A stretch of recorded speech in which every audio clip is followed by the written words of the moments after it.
अस्सलाम वालेकुम। मई और जून में होने वाली दो जंगों ने न सिर्फ दुनिया में असर छोड़ा है, बल्कि वो ममालिक जो इस जंग का हिस्सा थे उन पर भी इसके गहरे असरात मुरतब हुए हैं। मई के अंदर पाक भारत जंग ने भारत को धूल चाटने पर मजबूर कर दिया। मोदी ने यह हमला सियासी फायदा हासिल करने के लिए किया था, लेकिन पाकिस्तान के हाथों पिटाई के बाद उसे शदीद सियासी दबाव का सामना है और इस बात का खदशा है कि आने वाले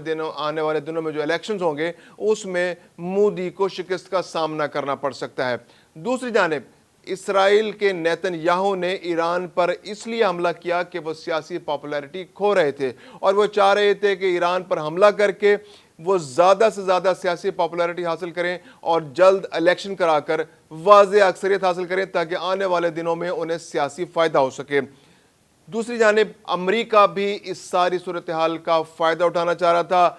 डोनाल्ड ट्रंप जिनके दिमाग पर अब अमन का नोबेल प्राइज़ छाया हुआ है, वो चाह रहे थे जैसे पाक भारत जंग रुकवा कर उन्होंने क्रेडिट लिया था, अब ईरान इसराइल जंग को रुकवा कर वो नोबेल प्राइज़ हासिल कर सकें। लेकिन ये तीनों ममालिक भारत, इसराइल और अमेरिका, यहाँ की जो क़यादत है वो इस वक्त शदीद तरीन सियासी दबाव का सामना कर रही है। मैं हूं खुर्रम कलीम और आप देख रहे हैं 24 डिजिटल।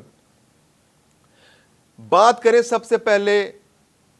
भारत की, तो भारत ने, मोदी सरकार ने पाकिस्तान पर हमला किया सियासी फ़ायदा हासिल करने के लिए, लेकिन उसे शदीद तरीन हजीमत का सामना करना पड़ा जब पाकिस्तान ने न सिर्फ उसके तमाम हमलों को पसपा कर दिया बल्कि उसके मुल्क के अंदर घुसकर उसकी कमर तोड़कर रख दी और उसे एक दिन के अंदर ही हथियार फेंकने पड़े और सीज फायर करना पड़ा।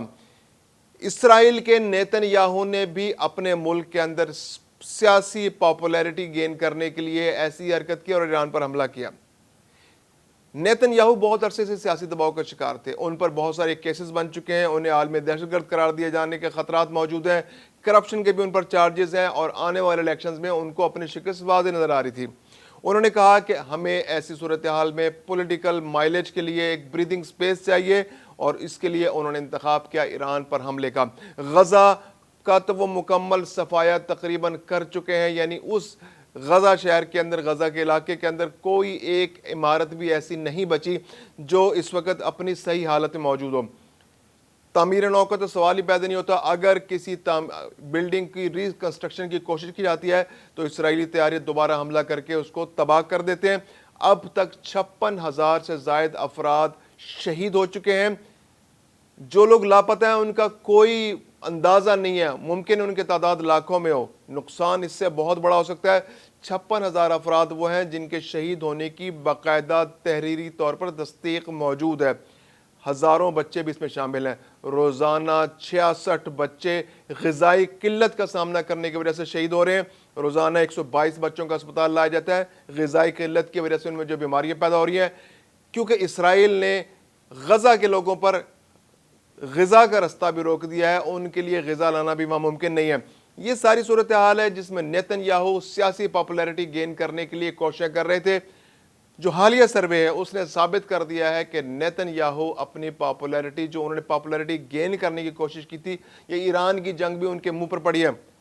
क्योंकि गज़ा की जंग जो उन्होंने 1.5 साल पहले शुरू की थी, अक्टूबर, पौने 2 साल पहले, अक्टूबर 2023 में, उसमें जो शदीद नुकसानात हुए, उसके बावजूद वो अपने 50 यरगमालियों को अब तक हमास से नहीं छुड़वा सके, जिसकी वजह से जो इसराइली शहरी हैं वो चाहते हैं कि इस जंग को रोका जाए, किसी तरह भी मुज़ाकरात करके उन 50 शहरियों को हमास के कैद से आज़ाद कराया जाए और फौरी तौर पर जंग बंद की जाए। 59% इसराइलियों ने उस सर्वे में कहा है कि वो जंग का फौरी खात्मा चाहते हैं ताकि यरगमालियों को रिहा कराया जा सके। इसके अलावा 49% लोगों ने फौरी तौर पर कहा है कि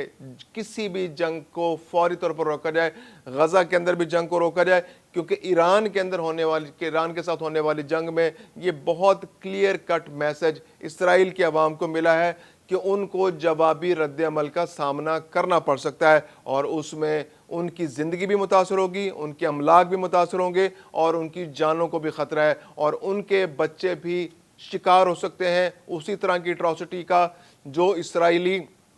गज़ा के ऊपर कर रहे हैं। ईरान की जानिब से जो मौसर हमले किए गए, जो मिज़ाइल हमले किए गए, जो रॉकेट उनके ऊपर फेंके गए, वो मुख्तलिफ इलाकों में जाकर पड़े, जिससे इसराइल के 30 से ज़्यादा शहरी हलाक हुए और तकरीबन 800 ज़ख्मी हुए। یہ نقصان اسرائیلی شہریوں کے لیے بہت شدید ترین تھا، جس کی وجہ سے نیتن یاہو پر اب سیاسی دباؤ بڑھ رہا ہے۔ نیتن یاہو پر یہ دباؤ ہے کہ مزید کوئی جنگ شروع نہ کی جائے۔ ایرانی جنگ نے اس کے جو آئرن ڈوم تھا اس کا بھی پول کھول دیا، جو ایئر ڈیفنس سسٹم جس پر اسرائیل کو بڑا فخر تھا کہ کوئی راکٹ، کوئی میزائل، کوئی طیارہ ان کے حدود میں داخل نہیں ہو سکتا، اس کا بھی بھرم ٹوٹ چکا ہے۔ تو اب اسرائیلی عوام بہت کلیئر ہیں، ڈس الوجنمنٹ ہو چکی ہے، ان کو اندازہ ہے کہ کسی بھی وقت کوئی اور طاقتور ملک، کیونکہ ایران تو بہت فاصلے پر تھا،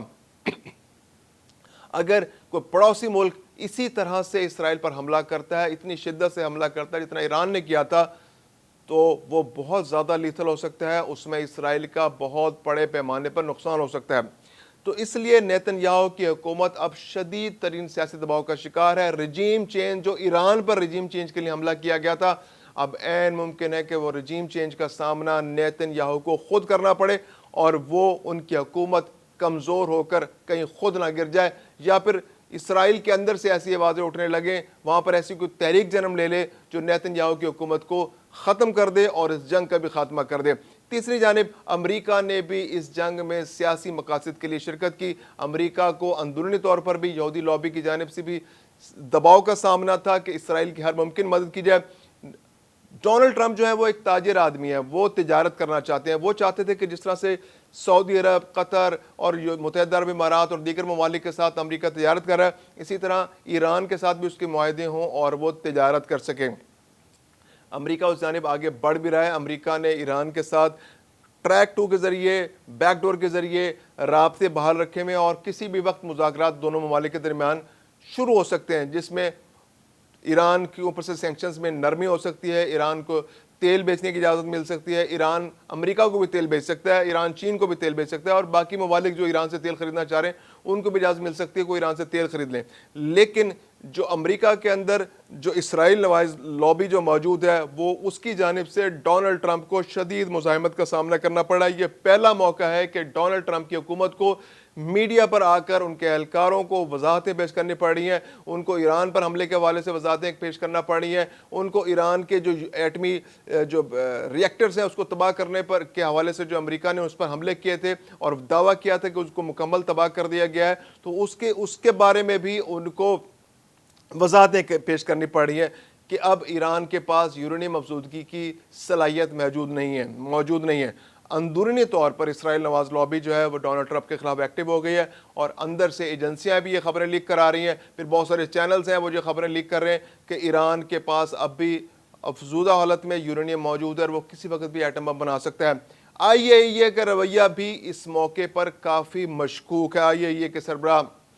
جن پر حال ہی میں ایران نے پابندی عائد کر دی کہ وہ اب ایران نہیں آ سکتے اور ان کے ایٹمی پلانٹس کا معائنہ نہیں کر سکتے، انہوں نے بھی دعویٰ کیا ہے کہ ایران چند دنوں میں، چند ہفتوں کے اندر ہی یورینیم افزودہ کر سکتا ہے، اور وہ یورینیم افزودہ کر کے اس کا استعمال کر سکتا ہے۔ ایٹم بم کا نام تو نہیں لیا انہوں نے، لیکن یہ بتایا کہ ایران کے ایٹمی ریئیکٹرز مکمل طور پر تباہ نہیں ہوئے۔ امریکہ نے جو دعویٰ کیا ہے وہ غلط ہے، اور اب بھی ایران چند ہفتوں میں اپنے ایٹمی ریئیکٹرز کو دوبارہ ایکٹیو کر کے یورینیم افزودہ کر سکتا ہے۔ تو جو اسرائیل نواز لابی ہے وہ پوری طرح ایکٹیو ہے، ڈونلڈ ٹرمپ کو بھی مشکلات کا سامنا ہے۔ اس کے علاوہ نیتن یاہو جو ہے وہ اپنے کیے کا بھگت رہے ہیں، انہوں نے 2 جنگیں چھیڑی ہیں، ہزاروں جانوں کا نقصان ہو چکا ہے، لاکھوں لوگ بے گھر ہو چکے ہیں، زخمی ہیں، غزہ تو مکمل تباہ ہو چکا ہے۔ ایران کے ساتھ بھی انہوں نے جو حملہ کیا، ایران کی جو سینئر لیڈرشپ کو انہوں نے جو شہید کیا، ان کے ایٹمی سائنسدانوں کو شہید کیا، تو وہ بہت شدید نقصان ایران کو انہوں نے پہنچانے کی کوشش کی، اگرچہ ایران نے اس کا جس طرح سے جواب دیا، منہ توڑ جواب دیا ہے، وہ اسرائیل کے لیے دندان شکن تھا۔